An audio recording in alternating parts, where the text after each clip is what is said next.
Hey guys, welcome back to a brand new video. So in this video we will discuss the mistakes that you need to avoid in your B1 test. So let's first discuss what are these common mistakes.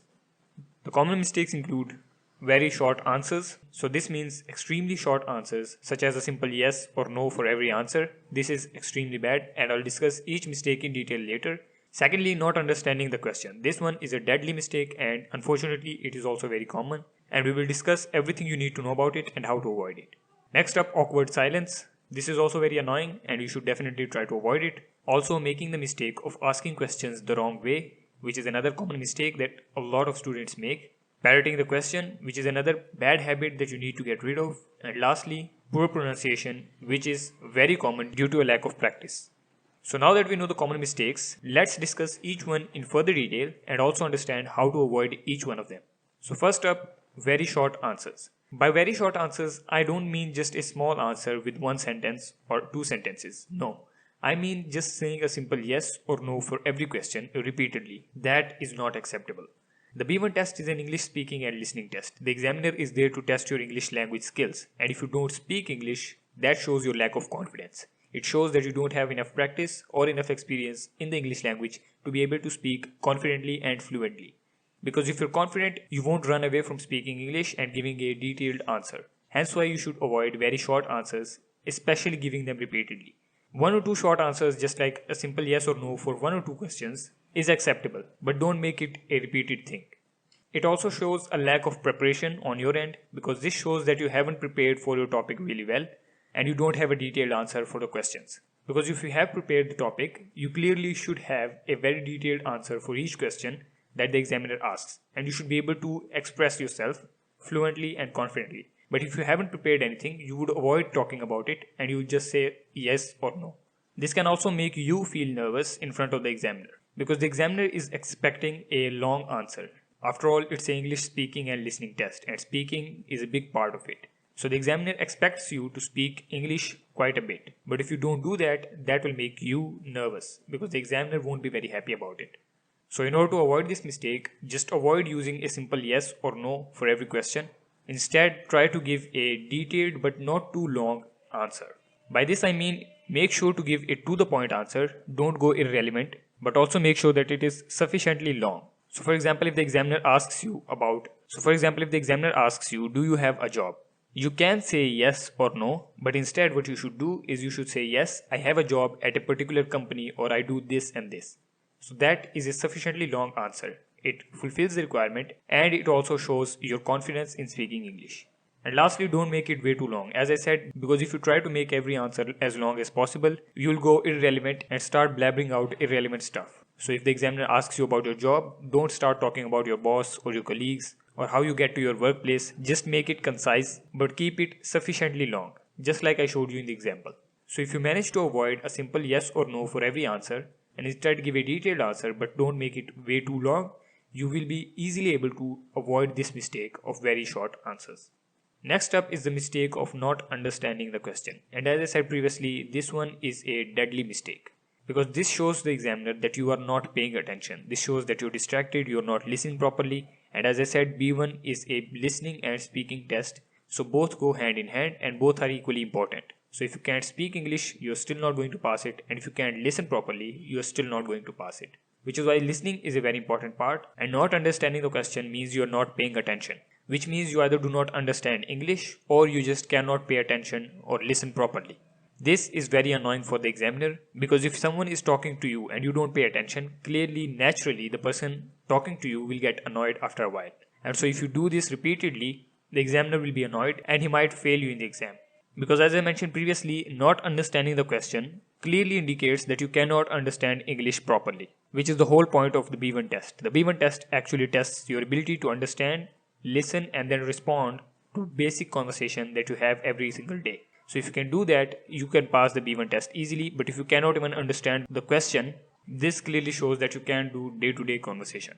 So to avoid this mistake, you must listen carefully and understand the question properly, as understanding the question is half of the conversation in itself.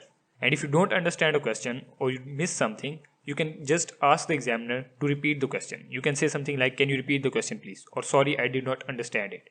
And he will repeat the question. The examiner is there to help you, so don't be shy. Next one is awkward silence. This is another common mistake because when you're not used to English conversation in your daily life, you don't know how to avoid awkward silence in your conversations. And this clearly shows a lack of practice and a lack of experience in English conversation. But unfortunately, this is a bad mistake because it gets annoying very quickly and it is actually very easy to avoid. All you need to do is just avoid unnecessary gaps or breaks within your words and sentences. So try to make your English flow. The best way to do this is to practice as much as possible. You should practice with someone else that you know. It could be a friend or someone else, a family member, but you should practice with them and try to avoid or break the habit of unnecessary gaps in your conversation. This makes your conversation a lot more fluent and conveys a lot more experience in English language. Next up, asking questions the wrong way. Now, don't get me wrong. Asking questions in itself is not bad at all. In fact, you should ask questions because that shows that you're not afraid of asking questions and that you can perform day-to-day conversation in your daily life in English. But what I'm talking about is asking too many questions. If you ask too many questions, that also becomes very annoying very quickly. Or asking irrelevant or wrong questions. So for example, if your topic is my family and the examiner is asking you about your family and you start asking the examiner about his job or about his hobbies or something else that is not at all relevant to your topic, that is also not great. Another wrong way of asking questions is breaking the conversation with a question. So if the examiner is asking you something and he goes on to explain it, and in the middle of him speaking, you start asking him questions, that is also very annoying and that should be totally avoided. So the correct way of asking questions is ask just one or two questions in the entire conversation. And the best way to do it is ask them after completing your own answer. So for example, if the examiner asks you about your family members or your kids and you have just explained the answer, you can now ask the examiner the same question. You can ask him, what about your kids, or how many members do you have in your family? Something like that. And lastly, make sure to ask the right question. As I said, don't make it irrelevant, make it relevant to the topic. And the best way to do it is just repeat the question after completing the answer.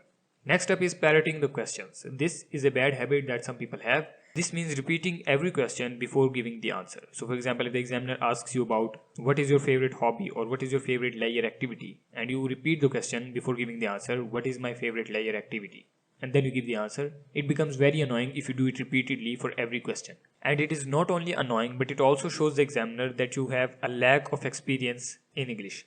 Because if you try to repeat the question every single time, that means you need extra time to understand the question, which is not great on your end. So try to make sure that you avoid this habit as much as possible, and the best way to avoid it is to have a lot of practice beforehand. Try to have a bunch of conversations in English just like you would in your actual test with a friend or someone you know, such that your friend will be asking you questions and you will be giving the answers. And try to notice if you do have this habit or not. And if you do have the habit, try to make sure that you avoid it as much as possible. And the last mistake on our list is poor pronunciation. And this is another very common mistake because if English is not your mother language and you are an immigrant in the UK, chances are you have poor pronunciation of English. And poor pronunciation actually shows your lack of experience and practice. Because those who are experienced in English, they can pronounce English properly. But those who are new to it struggle to make it work. And it gets very annoying and frustrating, especially if you have a very striking accent with it. Because it makes understanding your answers a lot more difficult for the examiner. Unfortunately, this mistake is hard to avoid because avoiding this mistake takes a ton of practice. You need to practice speaking English as much as possible with the correct pronunciation, and the best way to do it is to listen to others. So you should try to listen to native English speakers and try to notice how they pronounce different words or letters, how they make different sounds work, and then practice accordingly. But this one, as I said, is hard to avoid, so it will require quite a bit of practice. So that's it for this video. If you have any questions, make sure to leave a comment down below. If you enjoyed the video, make sure to give it a like and subscribe for more. That's it for this video. Thanks for watching.